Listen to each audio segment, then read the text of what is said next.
नमस्कार, मैं रमा बहेड़ हैदराबाद से माँ शारदे को नमन करती हूँ।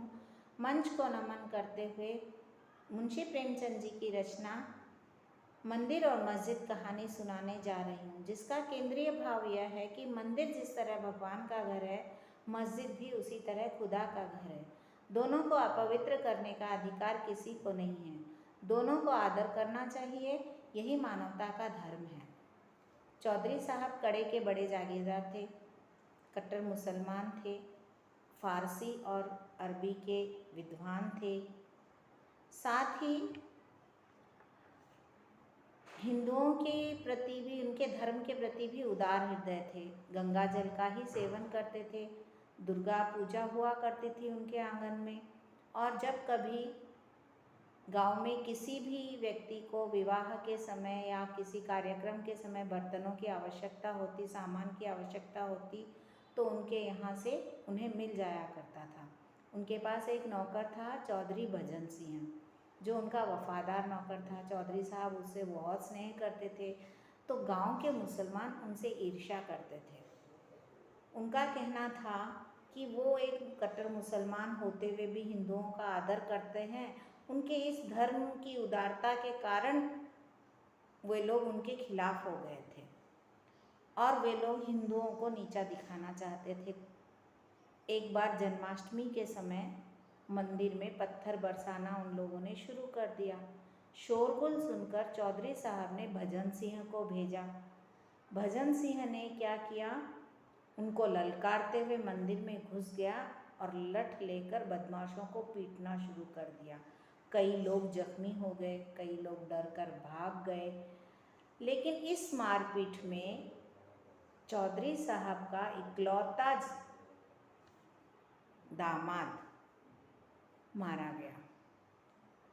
चौधरी साहब ने कहा, ठाकुर तुमने तो मेरा चिराग ही गुल कर दिया।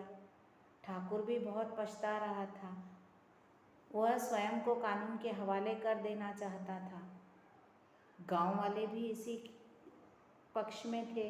वे लोग भी चौधरी को विरोध हो गए थे और भजन सिंह को कैद कराना चाहते थे। लेकिन चौधरी साहब ने वकीलों की मन्नत करके, कानून से लड़कर किसी तरह कानून के फंदे से भजन सिंह को बचा लिया, क्योंकि उनका कहना था कि मंदिर को नापाक करने का अधिकार किसी को नहीं है।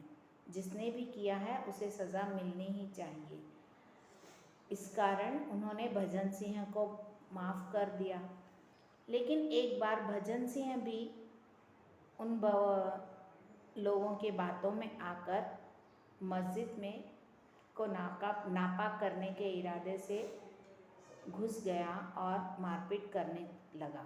जब यह बात चौधरी साहब को पता चली तो वे बहुत नाराज़ हो गए और उन्होंने कहा, जिस तरह मंदिर खुदा का घर, भगवान का घर है, उसी तरह मस्जिद भी खुदा का घर है। उसे नापाक करने का अधिकार तुम्हें किसने दिया? यह कहकर वह तलवार निकालकर चौधरी साहब भजन सिंह को मारने के लिए उतावले हो गए। एक बूढ़ा आदमी एक हट्टे कट्टे पहलवान को मारने के लिए उत्सुक था, लेकिन सज्जनता, मानवता के कारण वे उसे मार नहीं पाए, उस पर हाथ नहीं उठा सके।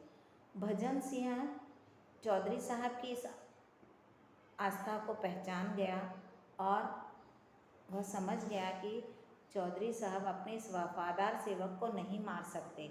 इस कारण अपने मालिक के धार्मिक विचारों का आदर करते हुए, प्रेम और सज्जनता का आदर और लिहाज करके भजन सिंह ने स्वयं अपना सर काटकर चौधरी साहब की देहरी पर भिजवा दिया।